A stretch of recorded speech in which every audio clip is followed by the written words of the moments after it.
Pakibati nga po yung mga katabi. Karang likod, umaabot na yung mga kamay. Sa mga nagbabalik po, sa mga nagpapatuloy, sa mga bago, welcome po sa iglesia nito. Palakpakan po natin ang Panginoon sa mga buhay ng mga nagpapatuloy at nagbabalik. Speaking of nagbabalik po si Maru. Ayan, ayan po ano. Tunay po nakakaganda ng notice sa ibang bansa. How to be you po. Sana all, no? Ngayon po ay karoon ng ating pastor. Ito po ba ang ating pastor? Siya po ay 20 years old. For the last 30 years. Okay. Ang feeling ko po ako si Moises ngayon. Tanong niyo ho kung bakit. Hinati ko ho yung dagat na pula. Puro asul yung nasa harapan ko. Bigla, dumaan po yung isang Israelita. Okay. Hindi ako nagpiro. So, parang dagat tayong, dagat na asul. Okay. Bago ho tayo magpatuloy, gusto ko lang mong i-recognize ang aking anak. Kailangan ko raw sabihin to kasi ho, yung handout na nahawakan nyo ngayon, yung kung sino man nakahawak din ng may mga correction, nakita niyo po ba? Yung may mga nakahawak, kahapon yung ginagawa namin mag-ama kasi nagkamali ako ng print, inaipa-xerox ng hindi na ba nai-edit.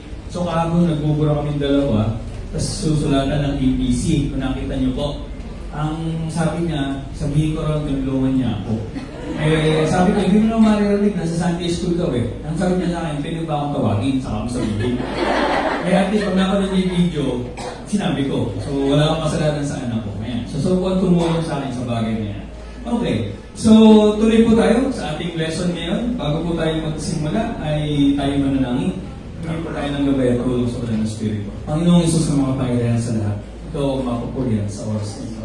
Sa lugar na ito, ikaw lamang ang aming binibigyang karangalan. At ang pagkilos ng banal na Espiritu, Panginoon, mula nung nagsimula kami hanggang sa oras na ito, ang aming pinakamimiti. Alam po namin, kagaya ng napag-usapan ng mga elders last time sa paalala ng aming pastor, hindi namin alam ang mga battles o mga struggles na meron ng mga kapatiran pagpunta sa iglesia nito. Pero ang hiling po namin, O Diyos, sa oras na ito, sa pagkilos po ng banal na Espiritu, hinihiling po namin bakantihin mo yung puso ng tao nito at ang ipasok mo yung salita lamang. Tama po, practical, topical yung aming lesson, pero ito pa rin po ay nagmula sa iyong salita. Maging makapangyarihan po ito sa sino mang hahanap nito at mauuhaw para dito. Gamitin mo po ang iyong lingkod, gamitin mo po ang iyong salita na makapangyarihan sa lahat upang matamo nila yung kaginhawahan at kasarapan ng pagsamba at pagkakilala sa iyo.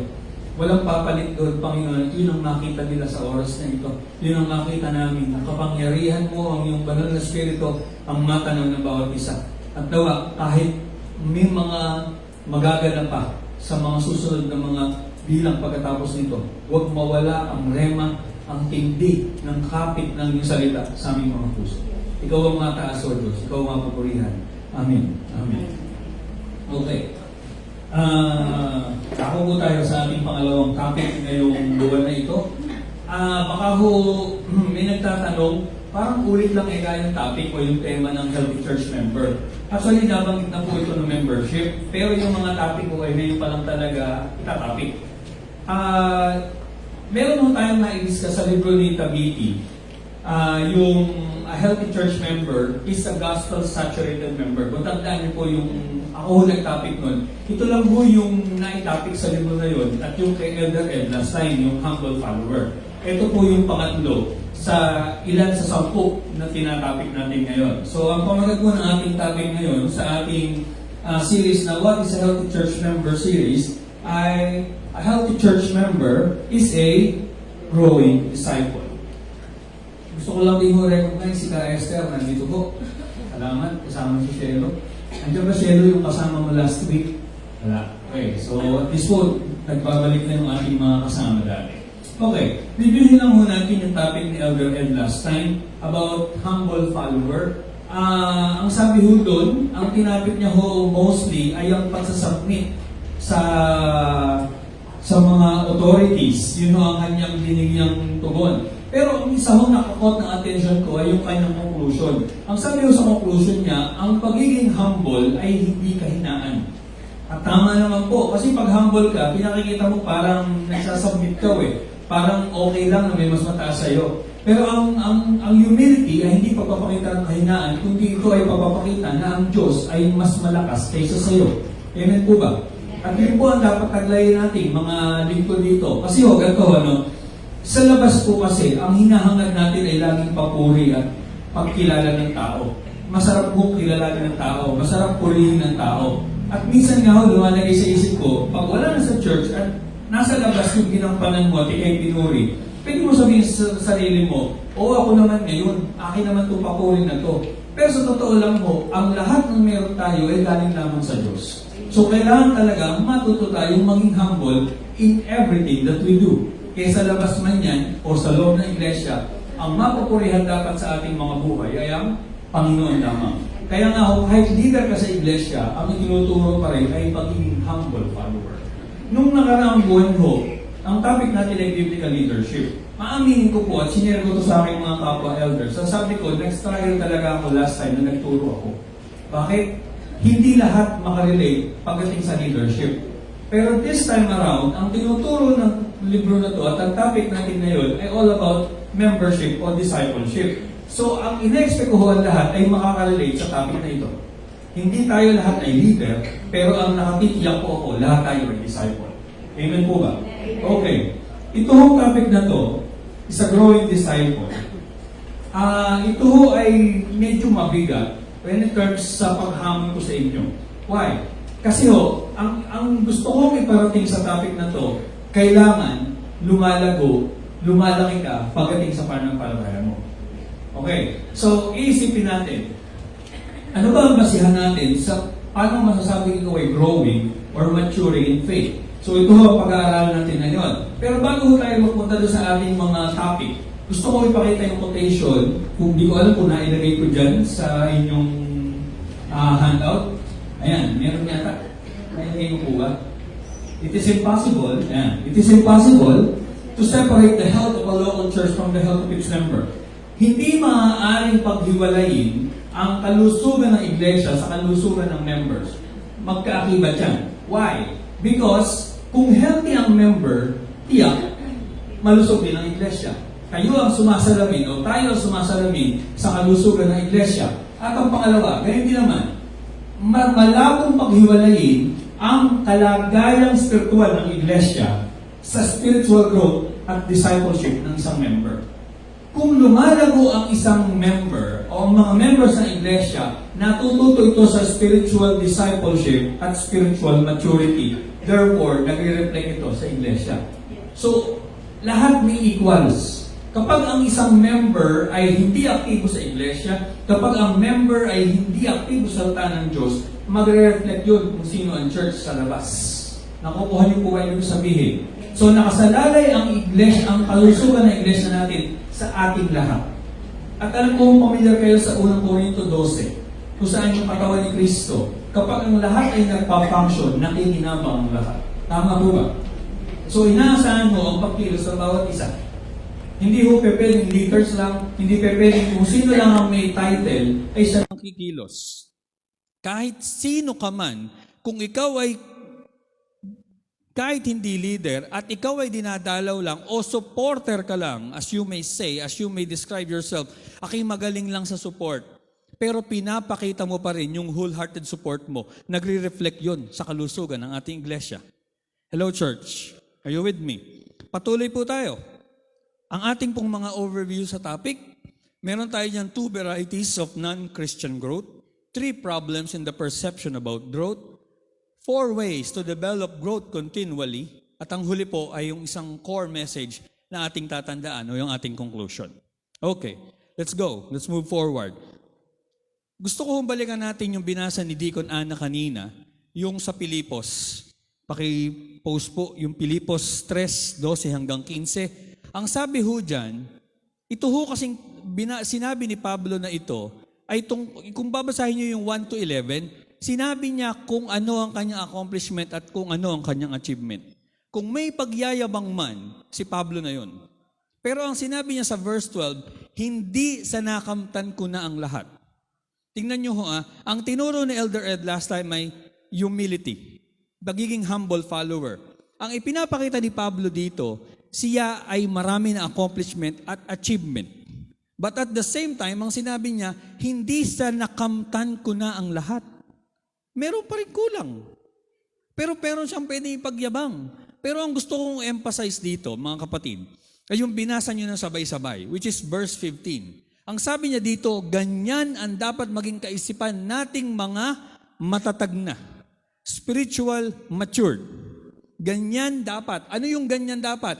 Kung saan, mga kapatid, hindi ko pinalalagay na nakamit ko na ito, ngunit isang bagay ang ginagawa ko, habang nililimot ko ang nakaraan, sinisikap na marti ang layuning nais kong makamtan. 14, nagpupunyagi ako patungo sa hangganan upang makamtan ang gantimpala ng pagkatawag sa akin ng Diyos. Ang mahalaga pa rin kay Pablo ay yung reward na manggagaling kay Kristo. Not all of his accomplishment, but the reward na makukuha niya kay Kristo. Sino ang mga pagsasabi dito na pagdating natin sa langit at humarap tayo sa Diyos, ang sasabihin mo, Panginoon, ginawa ko to. Panginoon, ginawa ko to. Pinuntahan ko si ganto, dinalaw ko si ganto, nagsakripisyo ako, nagbigay ako sa ganto. Sino ang magsasabi ditong tatanggapin ng Diyos ang mga ilalagay mo sa kanyang harapan? Meron ba? Wala. Kaya nga baliwala yun eh. Ang gusto ni Pablo, lahat ng matatag na magpakatatag pa. Lahat ng mga hindi pa mature, magpaka-mature pa.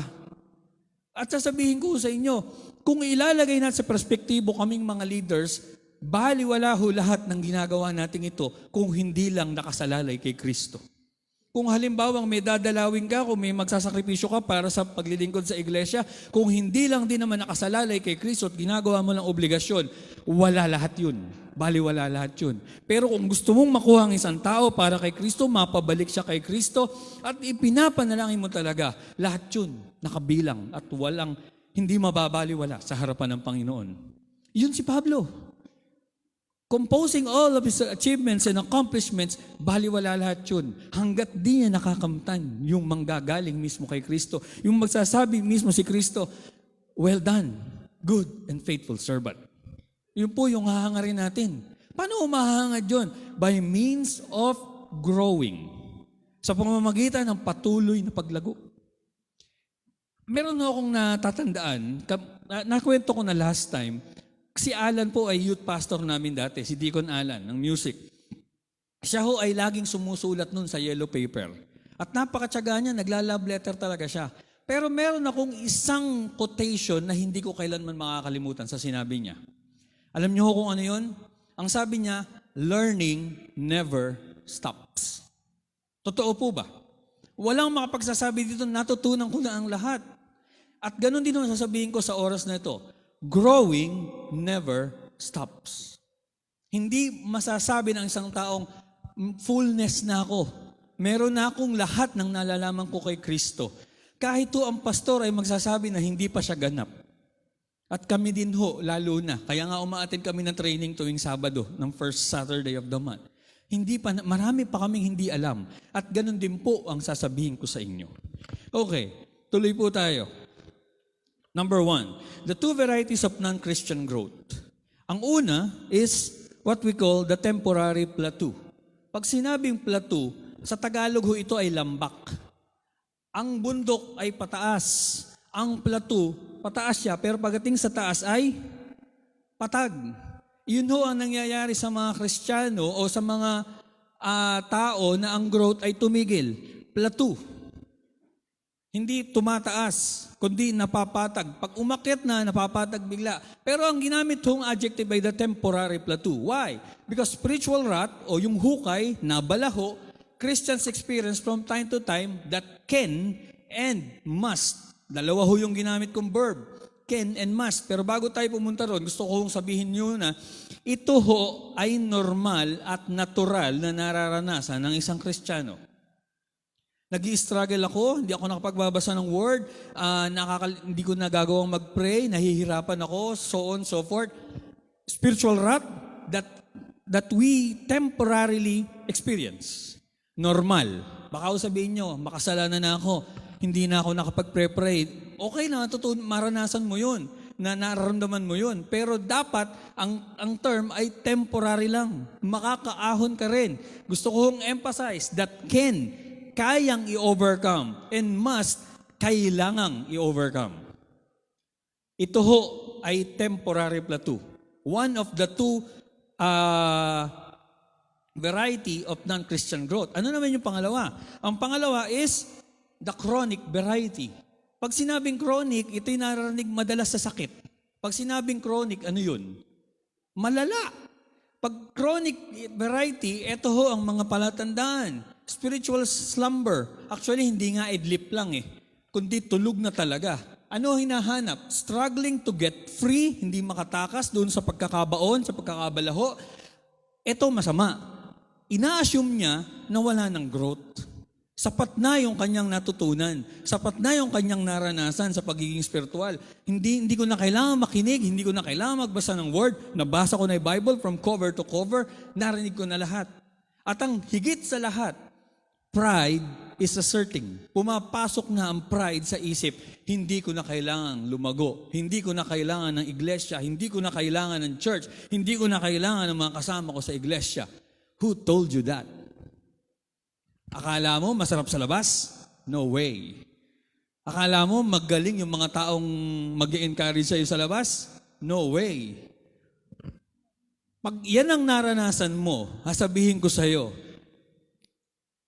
wala nang paglago sa isip mo, wala ka nang hahanapin everything about God. Kapag ganun, chronic na yan.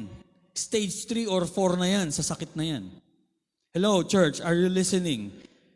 Hindi ko alam kung nararanasan nyo na ito, pero I hope hindi. Pero kung ikaw ay bumalik sa church, nanunumbalik ka sa church, magpapatuloy ka ulit, sana hingin mo to na makaalis ka rito sa mga kapatirang umaalalay pa sa'yo.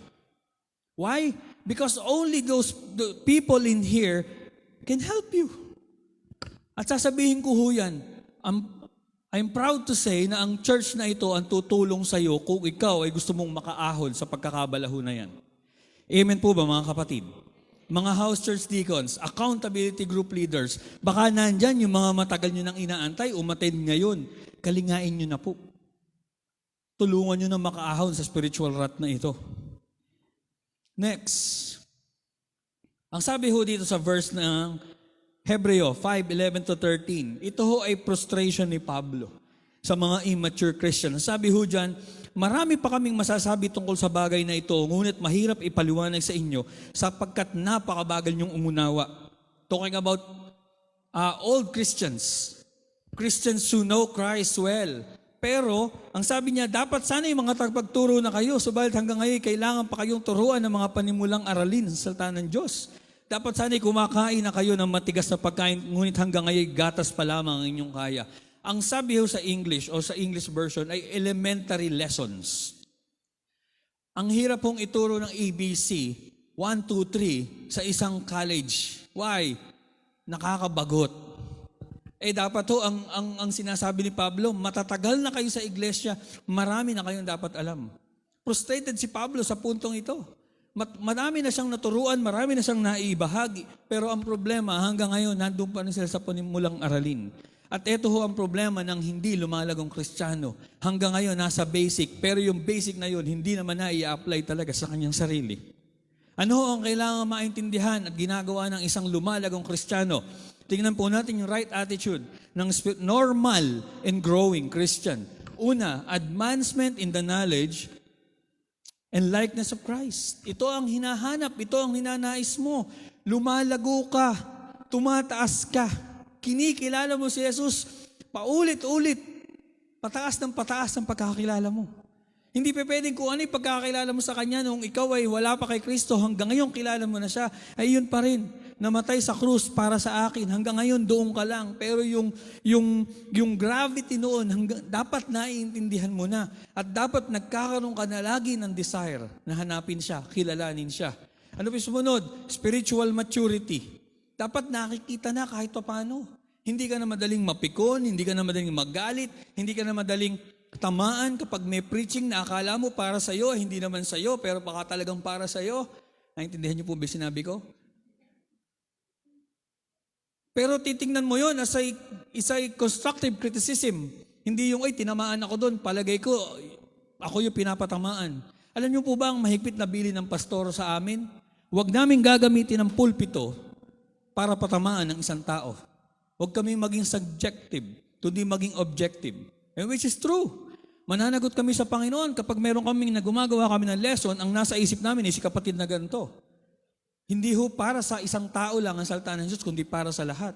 At ang unang tinuturoan ay ang tagapagsalita. Amen po ba? Spiritual maturity at ang huli, progress towards maturity. Inaasam mo na lumago ka pa. Meron ho ako nakausap dati at ang sabi niya sa akin, sa totoo lang, okay na ako sa ganitong kalagayan. Ayoko nang lumago, ayoko nang lumalim pa. Pero sa isang Kristiyano nakakilala, it is impossible. And it is a no na hindi ka lalago. Why? Bilang Kristiyano, ang ating nilalakad ay ang Christ likeness. Tandaan niyo po ba yung topic nating Ordo Salutis? Di ba meron tayo dong sanctification? Sa sanctification, araw-araw ka process na binabago para maging katulad ni Kristo. At para maging katulad ka ni Kristo, kailangan kinikilala mo siya araw-araw. Sa paanong paraan? Sa pamamagitan ng pananalangin at pagbabasa ng salita ng Diyos. Imposibleng makilala mo ang isang tao kung hindi mo siya nakakasama lagi. At kung hindi mo binabasa ang kanyang salita, imposibleng makilala mo siya. Kung hindi ka nakikipag-usap sa kanya, imposibleng makilala mo siya. Therefore, mamili ka sa dalawa. Nasa chronic variety ka ba o nandun ka sa temporary na pagkakabalaho? Church, are you with me? Ang sabi ho dito sa Hebreo 6:1, panalangin ni Pablo, kaya't iwan na natin ang mga panimulang aralin tungkol kay Kristo at magpatuloy tayo sa mga aral na para sa mga may sapat na gulang na. And I believe I am talking to people who are mature. Naniniwala ako na ang mga taong kausap ko ay sapat, gasgas na ang mga narinig tungkol sa salita ng Diyos at sapat na para magpatuloy tayo sa paglalim. A healthy church member is a growing disciple. At parte ng pag-grow natin ay yung pag-iwan sa mga panimulang aralin. Yung mga basic. Tayo'y lumalago at nagsisimula na tayo sa mga malalalim na lesson. Pero ito po ang siste. Ano ba ang basihan natin para masabi nating mature o lumalago ang isang Kristiyano? Ito po ang basihan ng mga Kristiyano. Sabi sa isang quotation, growth is not mainly seen on the outward sign. Ang problema sa mga tao, pag nakikita nilang, uy, nagtataas ng kamay, uy, nagsasalita sa harap, uy, lagi siyang active, uy, lagi siyang nakikita sa church.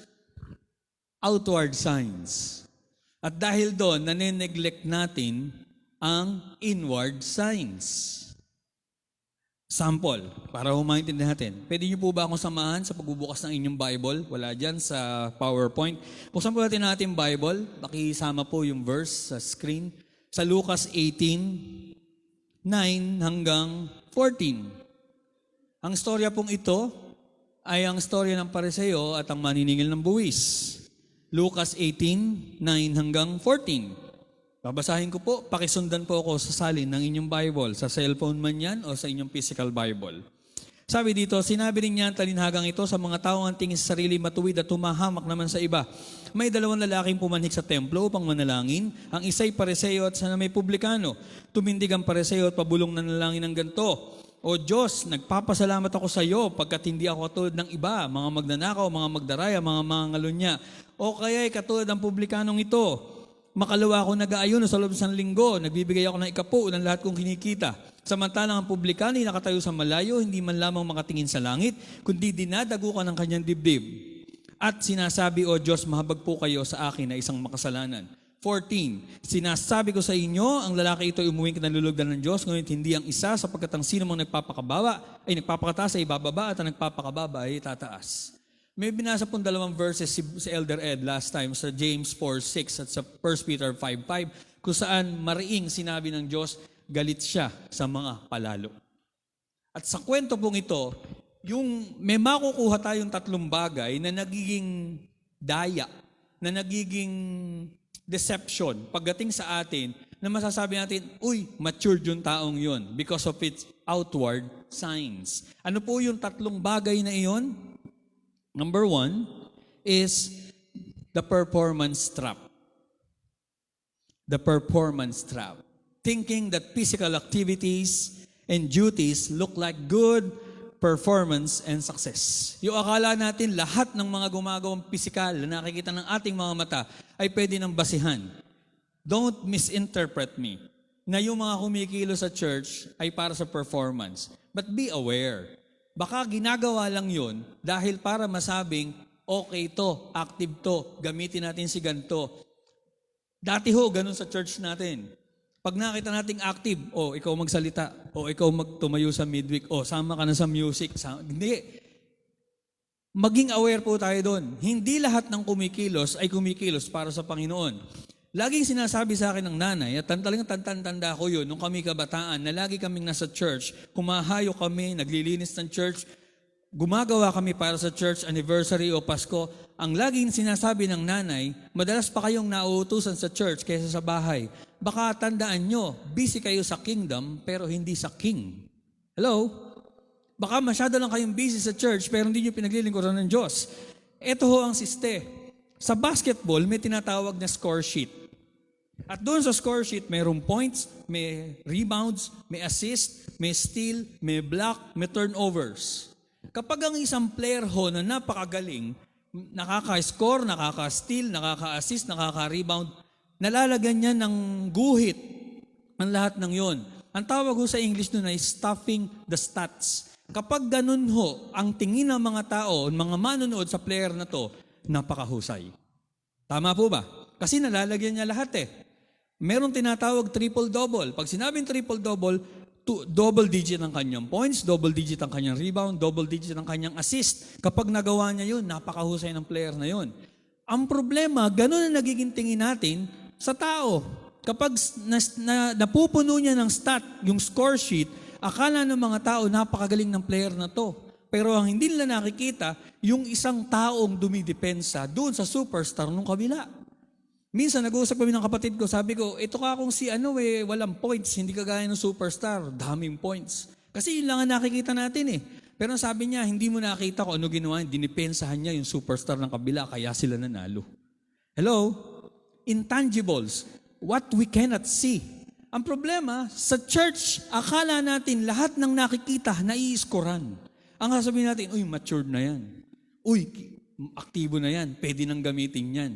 Uy, palasagot yan sa house church. Uy, nauutusan ko yan pag sa ganito. Beware. Okay yun. Pero beware. Baka gumagawa lang yun para sa performance. Hello, church? Performance trap. Ito yung unang deceitful na makikita natin sa isang Kristiyano. Akala natin lumalago, pero hindi pa pala.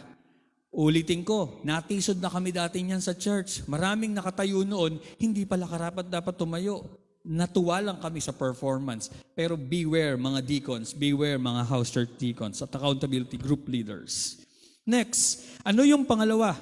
Judging the wrong standards. Ano yung nagiging problema din sa judging the wrong standards? Kinukumpara mo yung sarili mo sa iba. Kanina, performance trap. Ang sabi ng Pariseo, nag-aayuno po ako, nag-iika po ako. Performance. Ito naman, judging the wrong standards, kinukumpara niya sarili sa publikano. Hindi po ako mandaraya, hindi po ako magnanakaw, hindi ako nangangalunya. Beware, baka ganyan tingin mo. Nagde-devotion ako, nakalima ako, siya nakadalawa lang ngayong linggo. Mas better pa rin ako. Hello? O kaya naman, the other way around. Ang galing-galing niya, hindi ko na siya mapapantayan, hanggang dito lang talaga ako. Mali yun. Ang dapat pinagbabasihan mo, sarili mo sa Diyos. Nakukuha niyo ako? Yung growth mo sa Diyos. Ito pa isa ha, baka magaling kayo sa labas, karir nyo, pag-aaral nyo, pero pagdating sa paglilingkod sa Panginoon, nabobokya tayo. Beware. Beware. Balik ako dito. Hindi mo dapat ikumpara ang sarili mo kahit kanino. Pagdating sa paglilingkod mo at sa growth mo. ang basihan mo lang ay kung ano na ang pagkakakilala mo sa Diyos. Ikaw at ang Diyos ang nakakaalam. Marami ho sa church na ito, ang nakikita ko, na hindi man sila aktibo o leader na matatawag, but they are doing their part. Pagdating kung paano sila makapag-usap, kung gaano kalalim ang kanilang nalalaman pagdating sa salita ng Diyos. Doon, makikilala mo doon eh. Malalaman mo, ano na ba ang lalim ng pagkakilala nito sa Panginoon kapag nakakausap mo siya. A healthy church member is a growing disciple at makikita mo yun sa kanyang pagsusumikap. Hindi dahil sa pagkukumpara niya sa iba. Tandaan ko, merong eksena noong kami high school, kaklas ito ni Jericho, sa math, 1 to 10. So kung 1 to 10, anong score ang kailangan para makapasa ka? 5. Ngayon, excuse me sa word, dalawang bugok yung nag-uusap. Yung isa'y naka-2, yung isa'y 0. Iniinis nung naka-2, yung 0. Ang katwiran ng teacher, wag mo inisin yung 0 kasi pareho naman kayong bagsak. Ang katwiran nung yung isa, naka-2 naman ako. Pero sa huli, pareho pa rin silang bagsak. So ang ibig ko lang sabihin, walang kumparahan pagdating sa growth. Ikaw lang talaga at ang Diyos. At sa Diyos ka magsusulit kung ano na ang ikinalago ng iyong spirito at ng iyong spiritual na kalagayan. Amen po ba? Pangatlo, depending on personal strength or effort. Sabi nung Pariseo, ako po yung nag-iikapo, ako po ay nag-aayuno. Nagbigay siya ng kanyang mga ginagawa. Uulitin ko yung halimbawa ko kanina na simula.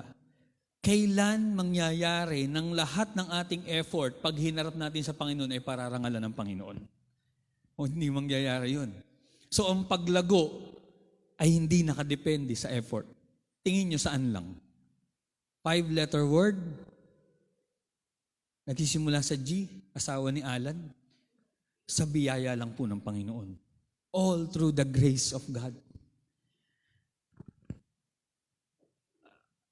Trying to get the people commendation or God's commendation by way of self-effort. Kahit ho kailan hindi mangyayari. Hindi ko ho nailagay dyan, pero ito ho isang quotation na nabasa ko. Progress in spiritual maturity depends on the grace and the will of God. Sa biyaya lang talaga ng Panginoon eh. Depende ka lang talaga sa Kanya. Hihilingin mo sa panalangin, pagbabasa mo ang salita ng Diyos, pakikipagniig mo sa Kanya, doon lang mangyayari ang paglago. At kung i-grant pa ng Panginoon ang paglago, pero wala tayong magagawa na physical na para sa sarili natin, effort natin, sakripisyo natin, no. All depends on the grace of God. Kaya nga ho yung publikano, ano sabi niya? Hindi siya makatingin man lang sa Panginoon. Ang nakikita niya ay kasalanan niya. Wala kayong pagmamalaki sa Panginoon para sabihin lahat to ginawa ko para mapalapit at lumago sa Panginoon. Lahat po nakadepende lang sa Panginoon. Amen po ba? At sana ho, hangarin natin yun. All our efforts must be exercised in dependence upon God and with faith in Him. Pananalig lamang sa Kanya. Hallelujah. Sabi ho ni Mark Dever, working to promote Christian discipleship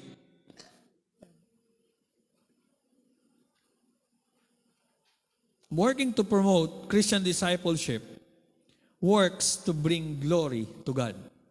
Ang ating mga ginagawa para mag-promote ng pagpapalakasan, pagpapalago ng bawat isa ay dapat sa kapurihan pa rin ng Panginoon. Amen po ba? Hindi ko alam kung ano ho ang tumatakbo sa isip nyo, lalo na sa matagal na hanggang ngayon na hindi pa kumikilos para makatulong sa kanyang accountability group. Hindi ko alam kung ano ang tumatakbo sa isip ng mga hanggang ngayon ay matagal na, pero pag hinayuhan ay parang pukpukin pa rin. Hindi ko ho alam. Pero kapag, ang lagi ko hong pakiusap kapag ako'y tumatayo dito, kapag kayo pinuntahan, kapag kayo ay nilapitan at inaya, magbigay naman kayo. Magpatianod naman kayo kahit paano. Huwag nyo nang harangan ng wall. Why? Because someone is striving hard para lang mapabalik kayo, mapalapit ulit kayo sa Panginoon. At uulitin ko yung sa sinabi ko kanina, yung makukuha nyo rito, hindi nyo kailanman makukuha sa labas. That's temporary, this is eternal. Amen po ba? At sasabihin ko sa inyo, Ang paggawa para abutin ng mga kapatiran natin dito, pagpapalakas, pag-encourage sa kanila, ay para sa kapurihan lamang ng Panginoon. Maaring sabihin mo, nagsasakripisyo ka, nahihirapan ka, tamad na tamad ka, pero kung gagawin mo yan para sa Panginoon at ipapanalangin mo yan, lagi ko sabihin sa inyo, magbubunga yan ng maganda para sa iyo. Lalago ka rin. Tandaan niyo, kinuwento ko sa inyo dati, yung isang hiker sa snow, na naabutan siya ng blizzard o yung bagyo ng snow, na pag siya ay hindi nagkikilos, mapro-froze siya magkakaroon siya ng frostbite, maninigas siya. Nakakita lang siya ng aso na natrap din sa blizzard. So ang ginawa niya, yung aso, kinanlong niya. Sa kanya hinimas, buong magdamag na sila'y naakot sa blizzard na yon. At ang hindi niya namalayan, habang siya'y kumikilos, nabubuhay niya yung aso. At habang siya'y kumikilos, yung dugo niya umiinit din. Nakukuha niya ibig ko sabihin? Pero kung siya'y nakatigil lang doon at nagtago lang sa kuweba, patay siya. Pero kung kikilos ka at gagawin mo sa iba yung pagpapalakas, ikaw din ay lalakas. Hello, church. Kami pong mga elders ay dumadalaw din. At kapag dumadalaw kami, iba yung saya pa rin na kapag ikaw ay nakapag-encourage at nakakalapit at napapabalik mo yung mga tao na matagal na rin bumalik, na hindi matagal na rin hindi dumadalo. And you too can do that because we are all growing. Hello, church. Nandiyan po ba kayo? Salamat po. Ano ho yung 4 ways to develop growth continuously? Yung una is abide in Christ. Bago ho ako magpatuloy dyan, alam niyo ho bang ang paglago ay isang pervasive concern ng isang Kristiyano? When we say pervasive, ito ho ay napaka-importante. Sa Tagalog ay napakahalaga, napaka-importante, it's a must na concern ng isang Kristiyano ang paglago. At hindi ito dapat baliwalain. Uulitin ko ha, ang growth o ang health ng isang Christian member ng isang iglesia ay nakaakibat sa kalusugan ng iglesia. So it depends on all of us. At ang una, para patuloy kang lumago, ay basic. Abide in Christ. To remain and depend on God is equals to bearing fruit. Kapag ikay nananatili kay Kristo, dapat nagbubunga ka. O nagkaroon na naman tayo ng formula, mga kapatid. Kanina, ang health ng church member ay nakadepende sa health ng church. Ang health ng church ay nakadepende sa health ng church member. Equals to equals. Eto na naman tayo. Ang pananatili mo at pagsunod kay Kristo ay nagbubunga naman ng pagbunga mo. Nagkakaroon ka ng bunga. Growing, discipling, encouraging one another. Nagre-reflect yun, lumalabas yun. Hindi lang nakastore sa sarili mo, lumalabas yun. Kapag ikay nananatili kay Kristo. Ano ang nangyayari sa bulkan kapag kailangan ng pagpunong-puno na yung laba sa loob? Ano nangyayari? Lakas po. Parang hindi kayo sumasabog . Ano ang nangyayari? Sumasabog, pumuputok. Kapag ikaw ay punong-puno ng biyaya at kabutihan ng Panginoon, dapat sumasabog yan. At dapat may nakakasalo niyan. Pero kung walang napupuno dyan, hindi ka sumusunod kay Kristo, hindi ka napupuno ng salita ng Diyos, walang ibubunga yan. Walang ipuputok yan, mga kapatid. Ano ang sabi sa John 15? Pamilyar ho sa atin to? Ako ang puno ng ubas at kayo ang mga sanga. Take note of the word. Ang nananatili sa akin at ako sa kanya ang siyang nagbubunga ng sagana. Ang hindi nananatili sa akin gaya ng sanga ay tinatapon at natutuyo. Ang ganong mga sanga ay tinitipon, inihahagi sa apoy at nasusunog. So if you do not remain in Christ, if you do not abide in Him, you will be thrown out. At basic naman, nakakita na siguro kayo ng halaman. Imposibleng manatili ang bulok na nakakabit. Bakit? Maapektuhan yung buo. At kapag ikaw ay hindi namumunga, kailangan talagang tanggalin. Hello, church. Are you with me? Basic. Nakakita ka ng puno. Hindi malago yung ibang sanga. Kailangan putulin. Mahirap naman panatilihin lagi. Ito nga merong storya sa Bible. Nung nakita ni Jesus ang isang puno ng igos, nung nakita ba ni Jesus yung punong igos, lanta ba yun? Hindi. Malago ang kanyang dahon. Ang problema, walang bunga. Ano ginawa ni Jesus? Sinumpa. Pero take note, walang bulok ha. Pero dahil hindi namumunga, sinumpa, ang hinihiling sa atin ng ating mensahe ngayon, manatili kay Kristo. And when you abide and depend on Him, you will bear fruit. Basic, manatili ka para mabuhay ka. Patuloy ka nakakabit para mabuhay ka. Ngayon, sasabihin mo, nabubuhay ka kahit wala kang word, nabubuhay ka kahit di ka nagpre-pray, magpasalamat ka. Why? Because we are all living in the grace of God. Pero hindi magtatagal. Yung reward na sinasabi ni Pablo sa Pilipos, maaaring hindi mo makamtan sa huli. Church, meron bang desire to grow? Ang una mong gagawin, abide in Christ. Manatili ka kay Kristo. Hindi kagad natin inaasahan na magbubunga. Matagal, mag-iintay ka talaga ng bunga. Pero dapat may nababago. Naranasan niyo po ba magtanim? Di ba ang sarap pag nakikita mo na yung buto na tinanim mo may lumabas ng konti hanggang lumaki, magkadahon? Ang Lord ho, inaasahan sa atin, kung hindi ka man mamunga kagad, at least may nakikita siyang kahit konting growth, nagdadahon ka man lang. Hanggang dumating yung punto na magbubunga na tayo. At ang sarap nito kapag yung bunga mo, nagbunga pa ulit. Nakaranas na po ba kayo nun? I do. I did. Nakaranas na rin po ako nun. Nakita ko yung hinahayuhan ko, yung mga pinuntahan ko, nakakilala kay Kristo at nagbubunga, tumatayo na sa harap. Hindi man ako ang primer o hindi man ako ang una, pero at least I did help and contributed para nakita ko yung lumalago na yun. Hello church, hindi nyo ho ba ninanasa yun? Ang sarap po na makita kahit siyang mas maraming naging bunga kaysa sa'yo, at least nakita mo yung pinaghirapan mo at ipinanalangin mo, nagbunga pa. Hello church, sana ho, asamin natin yun. Pangalawa, use the ordinary means of grace. Bakit ho ganyan na sinasabi, ordinary means of grace? It's the ordinary experience that produces growth. Kasi minsan ho, ang pananaw ng mga tao, yung kailangan pag pinapray ka, mabuwal ka. Yung mga kailangan umiyak ka habang nagwo-worship ka. Doon mo lang maranasan yung growth. Ay, kilala na yung tao na to. Ang lalim na yun sa Panginoon. Hindi. Alam niyo po ba kung ano ay ordinary means of grace, yung mga ordinary experiences? 3 bagay. Pagbabasa ng salita ng Diyos, pagdalo sa iglesia, at pananalangin. That's the ordinary means of grace. When you do that 3, nakukuha mo na yung grasya ng Panginoon. Natututunan mo na yung grasya ng Panginoon.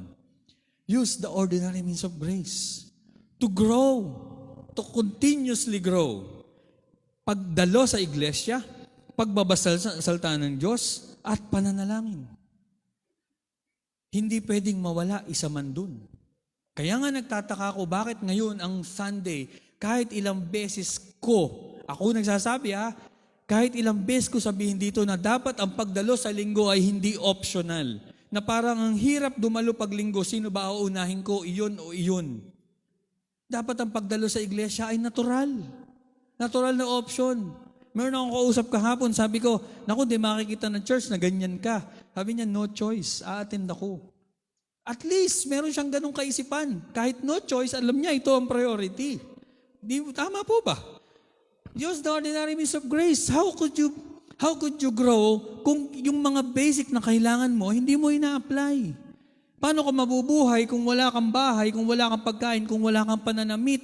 Alisin mo man ang isa doon, hindi ko alam kung paano ka mabubuhay. And the same thing goes through this. Hindi ka lalago kung wala isa man o yung 3 na to sa buhay mo. Ngayon, hindi mo masasabi kahit kailan, hindi mo pwedeng pagmalaki sa akin na ako'y lumalago kung hindi ka nagde-devotion. Hindi mo pwedeng sabihin sa akin na lumalago ako pero hindi ako nananalangin. Lumalago ako pero hindi ko kailangan ng iglesia. Mangmangho ang magsasabi nun. Sa termino sa Bible, hangal po yun. Ngayon, kung umaattend ka, pero hindi ka nagpe-pray, hindi ka nagde-devotion, walang nangyayari doon. It's just a waste of time attending the church. Pwede ko sabihin directly, matulog ka na lang. Kasi kung hindi mo naman sinusuplayan ng everyday prayer at everyday reading of His Word, para saan yung pagdalo? Wala kang suporta. Ang Sunday ay isang araw, samantalang yung 2 sa 3 na yun ay pang-araw-araw. Hello, church. Meron po bang nakakabig? Meron po bang tinatamaan sa mga puso ninyo ngayon? na kailangan kong lumago, kailangan kong gawin ito. Alam niyo ho ba ang pinakamahirap sa pagpapapayat? Yung mag-exercise. Yung tumakbo. Ana, nasa si Ana? Hindi talaga ikaw ang sexy, pati ako. Ito, sabihin ko sa inyo, mahirap, sasakripisyo ka. Pero hindi na sasabihin ko sa iyo, pag nagsimula kang maghanap o mag-desire, mauhaw salta ng Diyos. Pag hinanap mo yun, mahirap magbukas ng Bible, mahirap magsimula ng panalangin, pero once you are doing it, hanapin mo yun. Ikaw makakaranas ng guilty feelings na, Lord, hindi ko nagawa, pasensya na, hindi kita na-meet nung araw na to, pero sabihin ko sa inyo, it all takes a decision. Kailangan mo lang magdesisyon. Yung pag-attend sa church at pamimiliin ka kung ano uunahin mo, yung pagdalo sa iglesia o yung isang gagawin mo, try the Lord. Subukan niyo ang Panginoon. Kung siya ang uunahin mo, ano ang gagawin sa iyo ng Panginoon? Not after the blessing, but kung ano ang matatamo mo pag siya ang inuna mo. Hindi ko ho alam ang maturity ay dumidepende pa rin talaga sa nagde-desire nito. Kung hinahanap to ng isang Kristiyano, makakamit niya ang maturity. Pagsisikapan to. Kapag may gusto kang isang bagay, pag-iipunan mo Mahirap mag-ipon. Sa hirap ng buhay ngayon, yung 5 piso itatabi mo, tapos nakakaipon ka, natutuwa ka, tapos biglang may malaking gastos mo, kukuha mo, inipon mo. Mahirap yun. Mahirap mag-ipon. Pero kung determinado kang makuha ang isang bagay, pipilitin mo. Ang sinasabi ko lang ho, sa ordinary lang tayo magsimula. Hamunin mo yung sarili mo. Kasi basic na lang yung aking tinuturo. Magbasa ka salita ng Diyos, manalangin ka, umatan ka. So basic. Napaka-basic po. Na dapat hindi na natin paulit-ulit na sinasabi, pero dahil marami pa rin sa atin, hanggang ngayon, hirap na hirap gawin yung 3 na to, nawawala pa isa, nawawala pa yung 2, isa lang ang nagagawa, 2 lang nagagawa. Hanggang ngayon, paulit-ulit na. Na dapat ang church natin, nakapagpuno na tayo ng mga leaders. Na dapat ang church natin, marami na at hindi na tayo hirap tumawag ng mga manggagawa. Kapag kinakausap ko ang mga ministry deacons, wala pa kaming mapili na pwedeng pumalit sa amin o i-train namin. Why? Because no one is striving hard to claim maturity, to achieve maturity. Hanggang ngayon, ang mga deacons pa rin ang nakikita namin. Pero one day, ang mga accountability group leader, hahanapan po namin kayo. And one day, you will be leaders too. But be careful with this. Kapag ikaw ay sinabing leader, dapat ikaw ay humble follower. Hindi uso dito na kapag ikaw ay leader, ikaw ay pupurihin, ikaw ay pararangalan.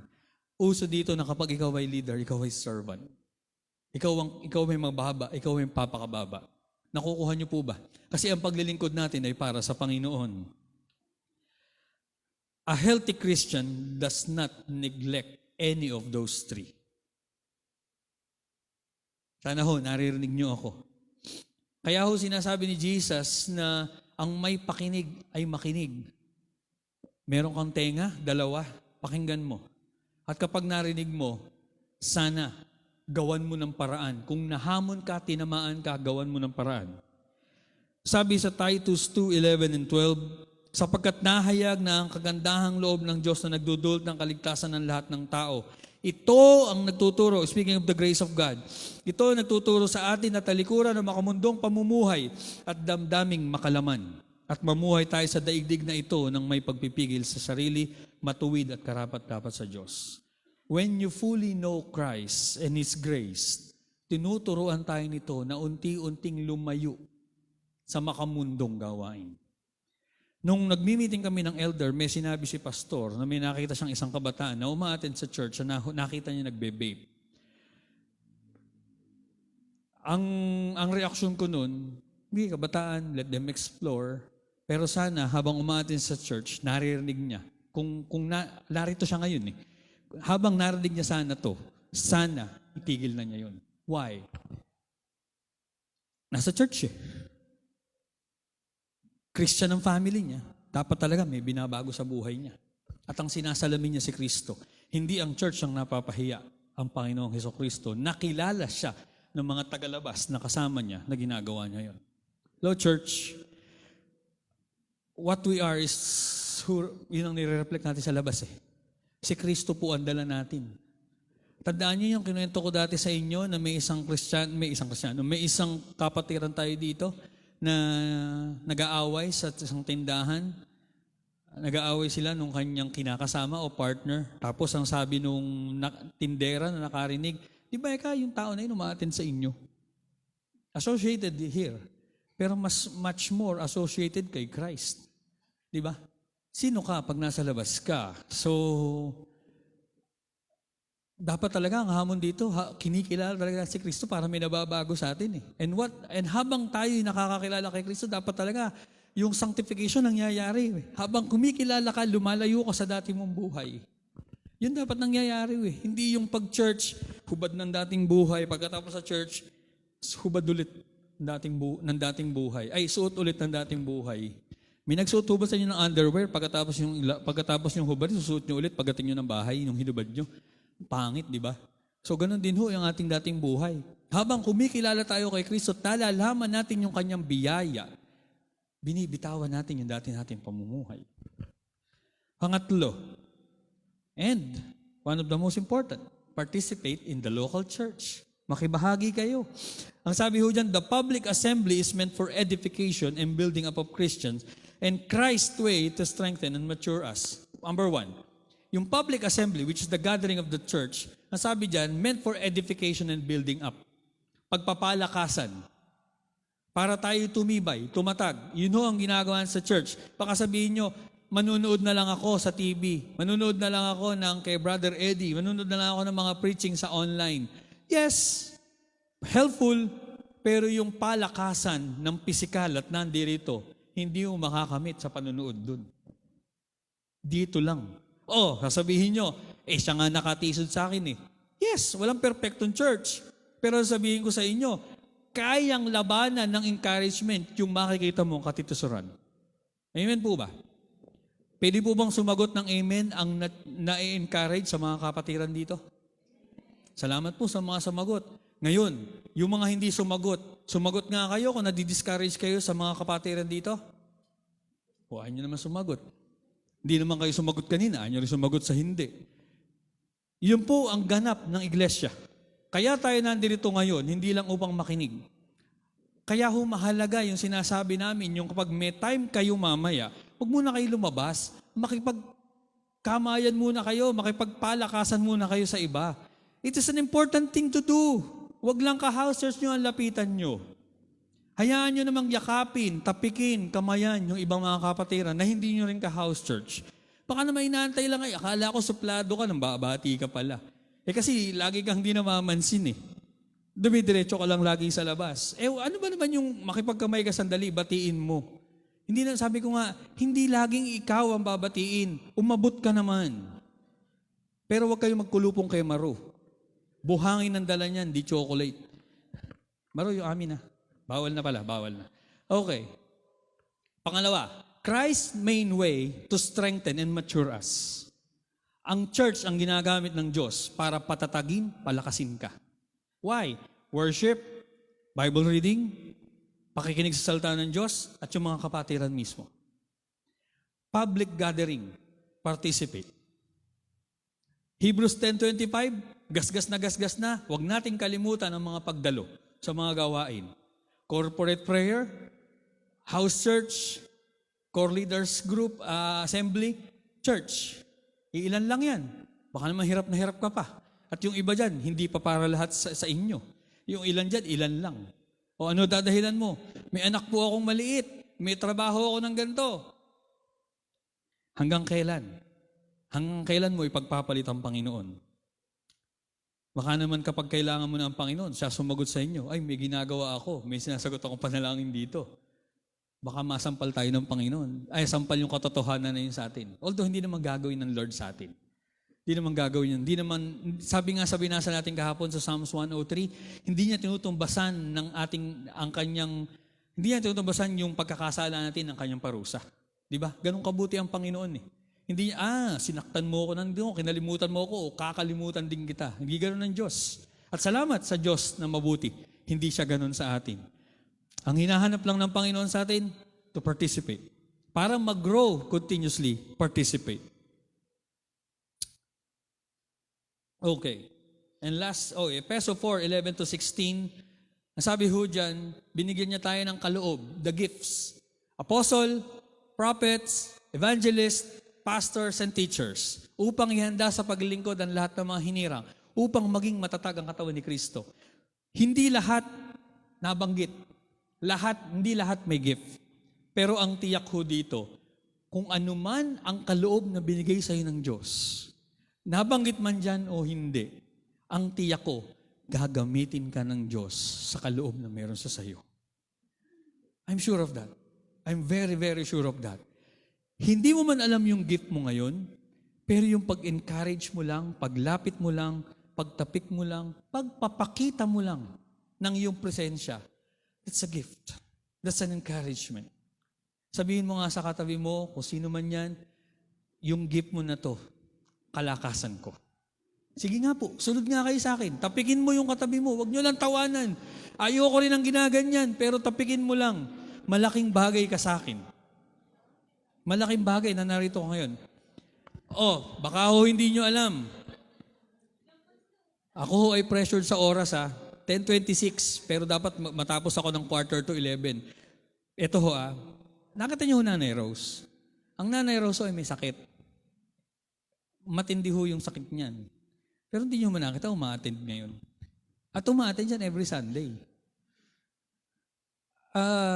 Hindi ko alam kung paano kayo mag-appreciate ng katabi niyo. Pero hindi niyo alam, kanina sa prayer, at pinaalala sa amin talaga ni Pastor yon, ang pakikibaka namin sa pagsasalita ay depende kung paano niyo tatanggapin kung ano ang struggle niyo inside.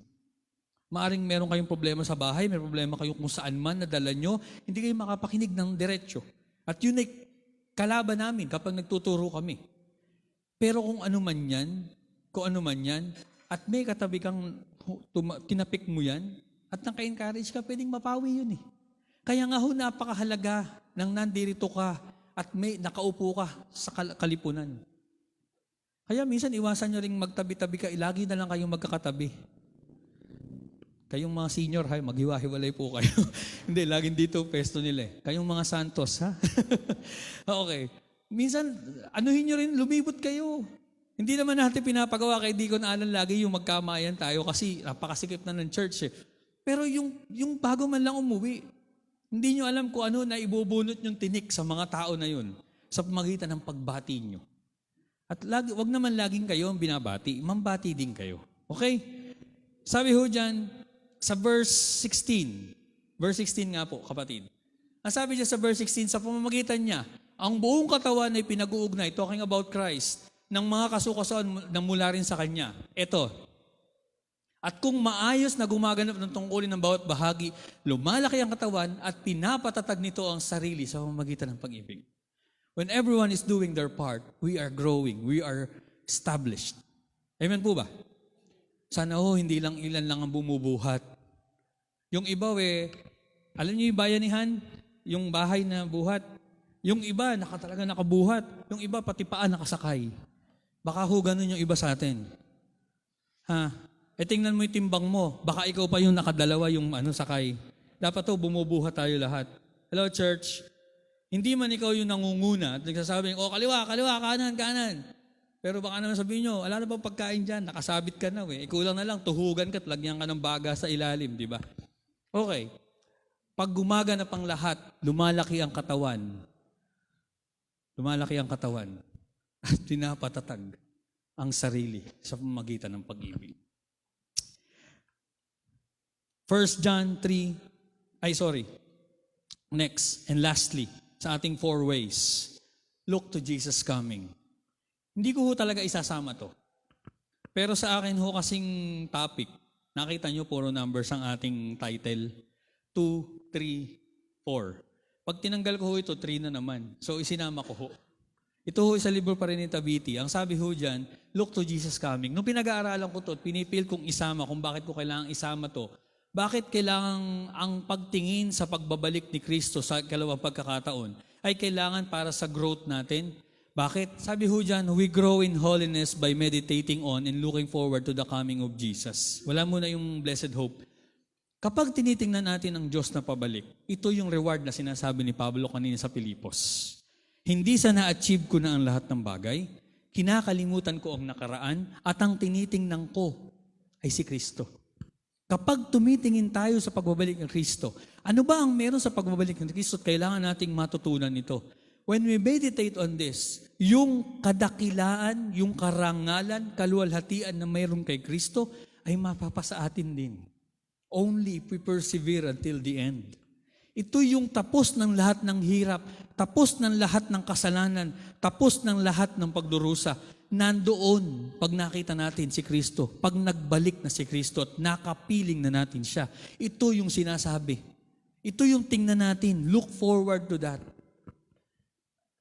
Hindi ko alam kung tinitingnan ni Pastor na yung April 13 ay birthday niya na, excited ako, 50 na ako. Ay, sorry, nabanggit ko edad mo. Kung ganun siya ka-excited o pag magbe-birthday ka, ganun ka ka-excited. Pero tingnan mo yun na parang ganun to. Na pagbabalik ni Kristo ay parang ito na yung karangalang iniintay natin.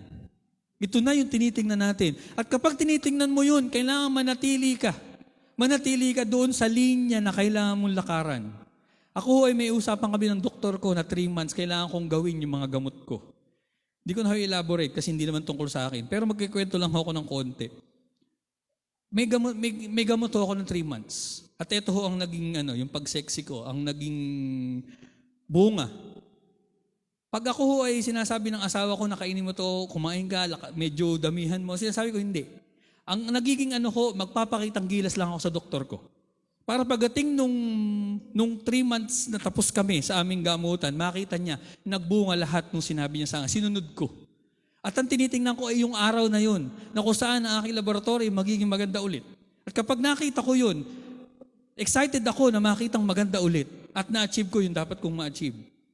Ang sinasabi ko ay ganito, kapag nakatingin ka sa pagbabalik ng Panginoon, ang titingnan mo, magpapakabuti ako, susunod ako sa landas ng Panginoon. I will continuously grow. Amen po ba? Hindi ako lalayo sa landas eh. Hindi ako aalis sa aking tinatahak na landas. Dito lang ako hanggang dumating ang Panginoon. Makita niya at masumpungan niyang karapat-dapat ako. Nakukuha niyo ibig ko sabihin. We meditate on this. At ano yung blessed hope na sinasabi? Verse Titus 2. Habang hinihintay natin ang pinagpalang araw na ating inaasahan. Ito ang araw na mahayag ang kaluwalhatian ng ating dakilang Diyos at tagapagligtas na Jesucristo na naghandog ng kanyang sarili upang palayain tayo sa lahat ng kasamaan at linisin tayo. Upang maging kanyang sariling bayan. The glory of God mapunta na rin sa atin. Kasi kasama tayo dun. Ikakasal na tayo sa Panginoon. Ito na yun. Our blessed hope. And lastly, sa 1 John 3, 2 hanggang 3, mga minamahal, mga anak na tayo ng Diyos ngayon. Ngunit hindi pa nahayag ang magiging kalagayan natin. Ngunit alam natin sa pagdating ni Kristo, tayo magiging katulad niya sapagkat makikita natin kung sino talaga siya. Kaya't ang sino mang may ganitong pag-asa kay Kristo ay nagsisikap na maging malinis tulad niyang malinis. Yearning of Christ. Nasasabik ka sa Panginoon. At ang ating one core message sa umagang ito na kailangan nating tandaan, ang isang malusog na church member, spiritually hindi physically. A healthy church member is a growing church member that grows in 3 ways. Christ-likeness, holiness, and maturity. Paano ma-achieve yun?